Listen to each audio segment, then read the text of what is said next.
Elon Musk is one of the world's richest men. Businesses in electric cars, space travel, and satellite-powered internet for the masses have made him famous around the world. In 2024, he was at the center of the US election as the owner of social media platform X, formerly Twitter. His name is Elon Musk. He saved free speech. I think this election, it's the most important election of our lifetime. The other side wants to take away your freedom of speech. Oh, let me tell you, we have a new star. A star is born, Elon. Musk has undergone a political transformation, moving him deep into right-wing politics and into the center of American power. Elon Musk! I'm not just MAGA. I'm dark, gothic MAGA. Claims over free speech on social media are at the heart of much of this. The future is gonna be amazing!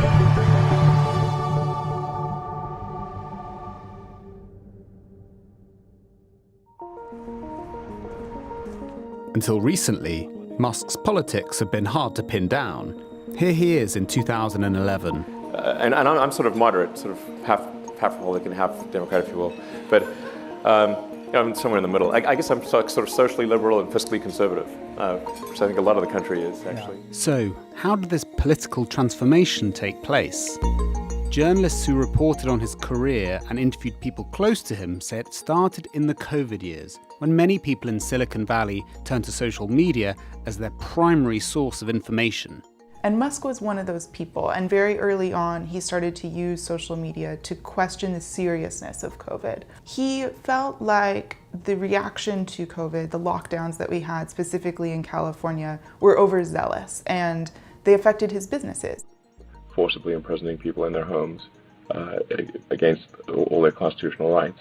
That's my opinion. This is fascist. Around the same time, he was going through some things in his personal life. One of his children was embarking on a gender transition, and he really objected to that. He did not want that to happen. He became increasingly consumed with identity politics and complained that progressive values were being forced upon people, what he calls the woke mind virus. Wokeness, the woke mind virus. The woke mind virus. The woke mind virus. The woke mind virus. The wokeness, woke mind virus is communism rebranded. He was also concerned with online content moderation. Twitter had just suspended the account of the Babylon Bee, which is a right-wing satirical site, and they had been suspended for violating Twitter's policy against misgendering. And Musk loves the Babylon Bee. It's one of his favorite accounts. He thinks it's really funny, and so he really objected to that. And right before he made the offer to buy Twitter in April of 22, you see he's exchanging text messages with his ex-wife about the fact that the Babylon Bee suspension is wrong, and she says, well, maybe you should just buy Twitter. And make it radically free speech. Reinstate common sense to the way content is moderated. In 2022, he did buy Twitter for $44 billion, and later renamed it X. He called for a digital town square without political bias. It's not some right-wing takeover, as say people on the left may fear, but rather a moderate-wing takeover, and that we obviously need to get rid of the bots and scams and trolls and people that are operating huge bot armies in an attempt to unduly influence the public opinion. The changes came thick and fast. He fired content moderation teams, including the very teams that were tasked with getting rid of the bots that he'd warned against, all part of massive staff cuts to save costs.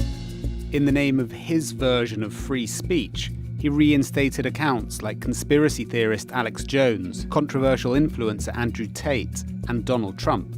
Restoring the former president was warmly welcomed by some Republicans who may have spotted a potential ally sharing their views and complaints about social media and free speech.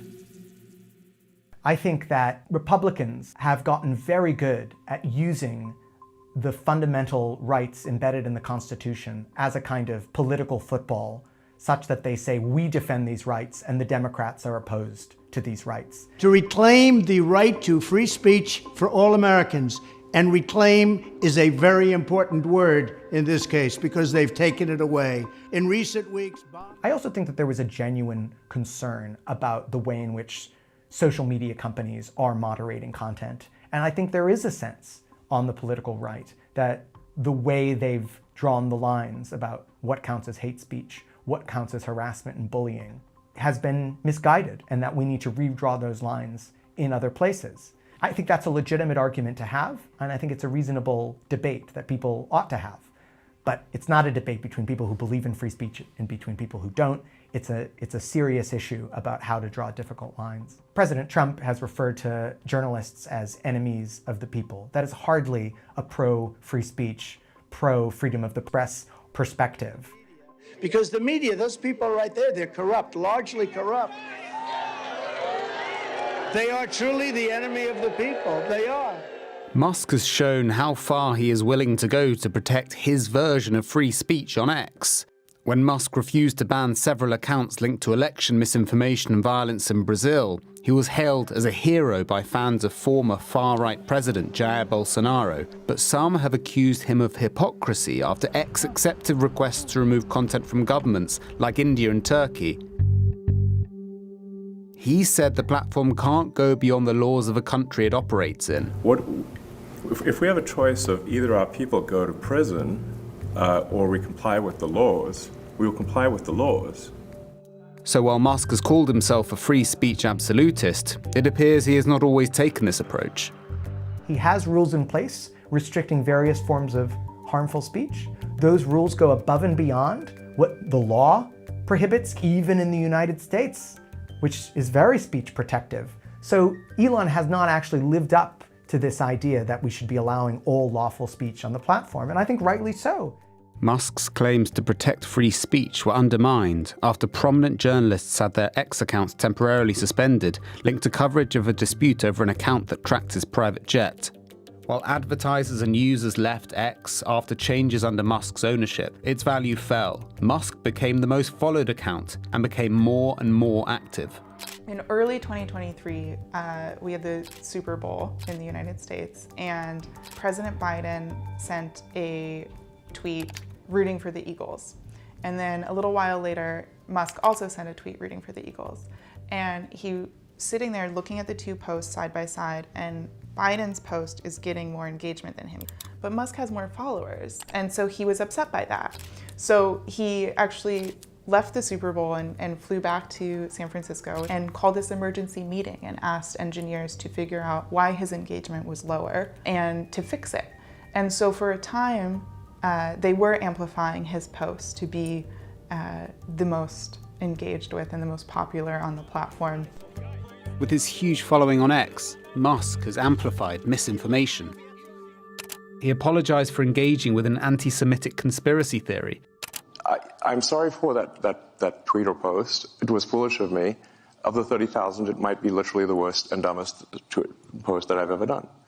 And amplified unproven rumors about harms from vaccines.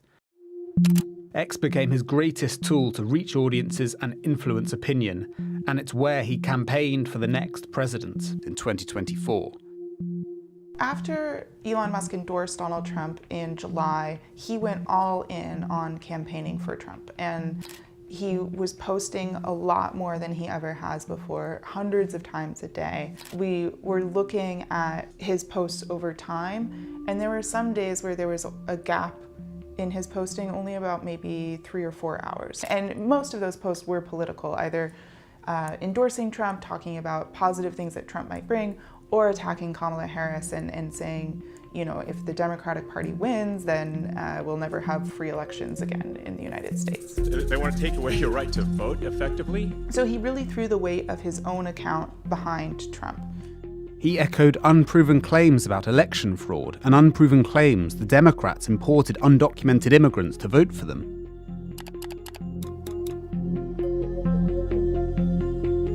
Away from X, he poured money into a pro-Trump campaign group. According to government filings, Musk donated more than $118 million, and he gave away $1 million checks to voters. The political calculation paid off. Musk has been picked for a role advising the White House on spending and regulation, and for now at least, appears to be very close to President Trump. Rising share prices have added billions to Musk's net worth, and the new Trump era could be good for Musk's business empire. Throughout his career, his companies have received billions of dollars in government contracts, and now there is concern about a potential conflict of interest. It might not always have been the plan, but what was branded as a project to protect free speech led to the transformation of a social media platform. Buying X increased Elon Musk's fame and reach, ultimately propelling him into a position of new political influence. Elon Musk did not respond to our requests for comment.